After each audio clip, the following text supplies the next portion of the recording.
Keluarga Tromp tinggal di daerah Sylvain, Australia.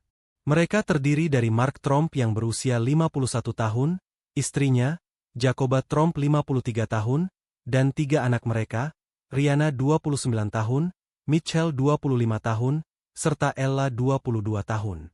Keluarga Tromp memiliki ladang yang luas, dan mereka bekerja sebagai peladang, dengan aneka buah yang tumbuh di ladang. Mereka juga menikmati kehidupan yang berkecukupan, dan damai tinggal di daerah mereka yang asri. Lalu pada Senin, 29 Agustus 2016, keluarga yang rukun damai itu tiba-tiba menghilang begitu saja. Keluarga Tromp meninggalkan tempat tinggal mereka, dan setelah itu semuanya sangat misterius. Kasus mereka bahkan pernah menghiasi media-media di Australia. Sementara polisi setempat, bernama Mark Knight, menyebut kasus keluarga Tromp sebagai kasus teraneh yang terjadi dalam 30 tahun terakhir. Kepergian keluarga Tromp mengundang kecurigaan tetangganya, karena tidak biasa keluarga itu pergi diam-diam. Setelah beberapa hari keluarga itu tidak kembali, tetangga yang curiga pun melaporkannya ke polisi, dan sejak itu polisi mulai turun tangan.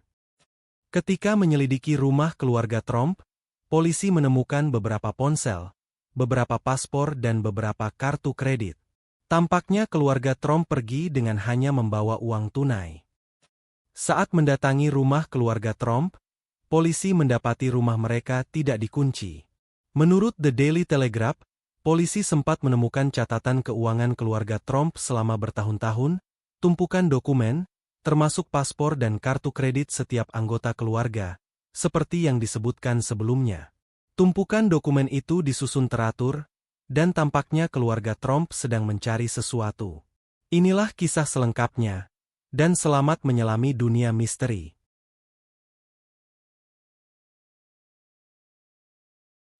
Keluarga Tromp meninggalkan rumah dengan memakai Peugeot SUV milik Ella, anak ketiga. Dalam perjalanan itu, tempat pertama yang mereka datangi adalah Bathurst, yang jaraknya 500 mil dari rumah mereka di Sylvain. Mitchell, anak kedua dalam keluarga Tromp, ternyata membawa ponsel miliknya. Ketika orang tuanya mengetahui hal itu, mereka meminta Mitchell untuk membuangnya, karena ponsel itu bisa digunakan untuk melacak keberadaan mereka. Dengan berat hati, Mitchell membuang ponsel miliknya ketika sampai di daerah Warburton. Keesokan harinya, 30 Agustus, sekitar pukul 7 pagi, Mitchell diam-diam meninggalkan keluarganya dan menuju Jenolan Caves. Hal serupa dilakukan oleh Rihanna dan Ella. Mereka meninggalkan orang tuanya diam-diam di tengah perjalanan dan menuju Goulburn. Di sana, mereka berdua sempat melaporkan bahwa kedua orang tuanya menghilang. Anehnya, dari sana pula Rihanna dan Ella berpisah. Kemudian Rihanna ditemukan sedang berada di bak mobil milik seseorang, bernama Keith Whitaker. Menurut cerita Keith, dia sedang mengendarai mobilnya ketika tiba-tiba mendengar suara tendangan di belakang, dan mendapati ada gadis yang tidak ia kenal di bak mobilnya. Keith melaporkan hal tersebut pada polisi. Namun, di hadapan polisi, Rihanna terlihat linglung atau bahkan amnesia. Dia tidak bisa menyebutkan siapa namanya, juga tidak ingat berasal dari mana. Sementara itu, Ella kembali ke rumah keluarganya di Sylvain pada Selasa malam. Saat sampai di rumahnya, Ella mendapati beberapa polisi ada di sana. Sama seperti Rihanna, Ella juga tampak linglung atau bahkan amnesia. Kemudian, pada 31 Agustus, Mitchell juga kembali ke rumahnya. Lalu bagaimana dengan pasangan suami istri Tromp, Mark dan Jacoba? Mereka semula menuju Wangaratta, lalu di sana keduanya berpisah. Jacoba menuju ke utara, sedangkan Mark tetap di Wangaratta.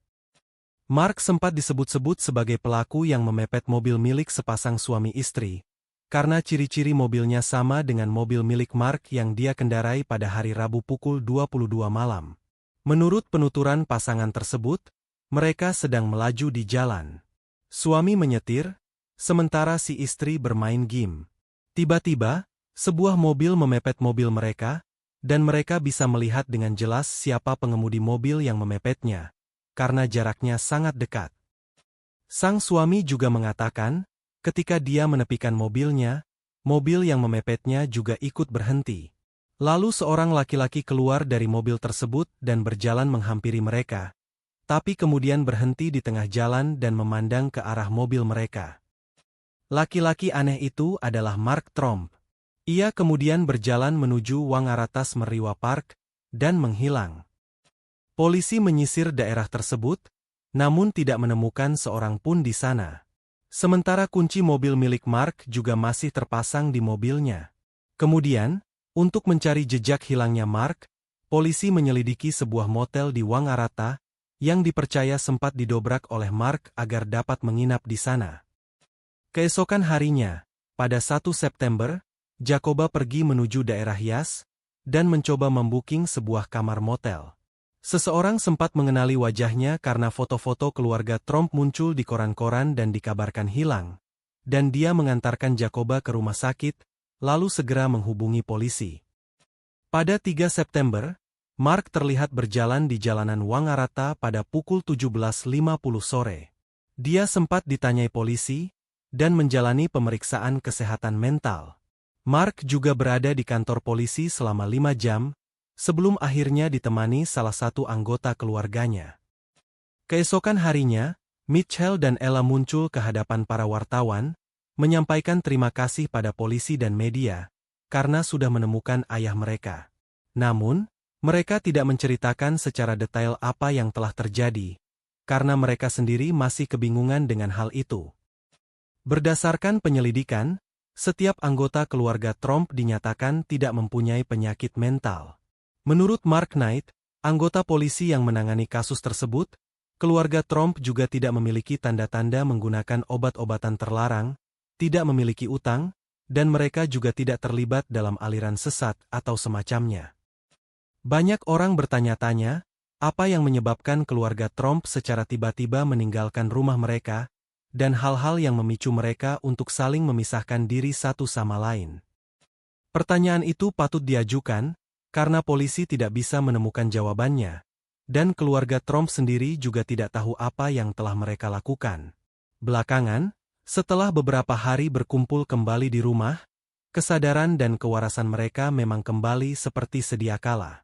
Tetapi mereka tidak bisa mengingat apa yang terjadi beberapa hari sebelumnya, ketika mereka meninggalkan rumah dan saling terpisah di perjalanan. Jadi, apa yang kira-kira terjadi pada mereka? Teori pertama, keluarga Tromp mungkin telah menghirup racun yang berasal dari bahan kimia yang digunakan di perkebunan mereka, sehingga mereka memiliki delusi yang aneh. Tetapi tidak ada hal yang mendukung teori ini. Teori kedua, kelompok mafia ikut terlibat dalam kasus ini. Ada kemungkinan seseorang sedang mengejar keluarga Tromp dan menyebabkan mereka terpaksa pergi meninggalkan rumah untuk menghindari kelompok mafia tersebut. Bahkan keluarga Tromp sempat berpikir untuk meninggalkan Australia, namun batal karena mereka takut paspor mereka bisa dilacak. Mereka ingin pergi menuju tempat teknologi tidak dapat melacak keberadaan mereka. Namun, jika keluarga Tromp meninggalkan rumah karena ketakutan, tentunya Mark dan Jacoba tidak akan membiarkan anak-anaknya berpisah dari mereka. Teori ketiga, salah satu anggota keluarga Tromp mengidap delusi, yang disebut folie à deux, yang merupakan kondisi psikologis langka yang bisa mempengaruhi anggota keluarga lainnya. Fenomena folie à deux sebelumnya pernah terjadi pada sepasang suami istri di Prancis.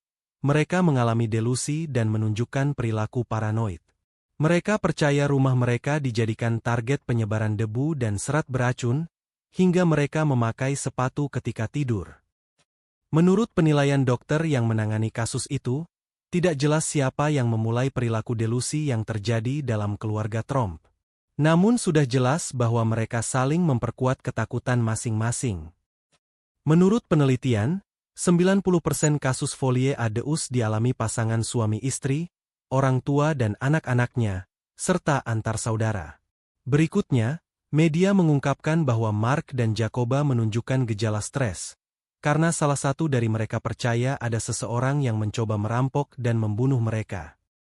Ketika berbicara pada pers, seorang wartawan bertanya pada Ella, mengenai apa yang telah memicu mereka pergi meninggalkan rumah secara tiba-tiba. Ella menjawab, "Ini sangat membingungkan, dan saya masih bingung. Saya bahkan kadang masih kebingungan sedang berada di tempat mana. Dan ini sangat menakutkan. Sampai sekarang, tidak ada yang tahu apa yang sebenarnya terjadi pada keluarga itu, hingga mereka seperti kehilangan akal dan ingatan. Bagaimana menurutmu? Jangan lupa like, komen, share dan subscribe, agar tidak ketinggalan kisah-kisah misteri lain di channel ini. Sampai jumpa di kisah berikutnya.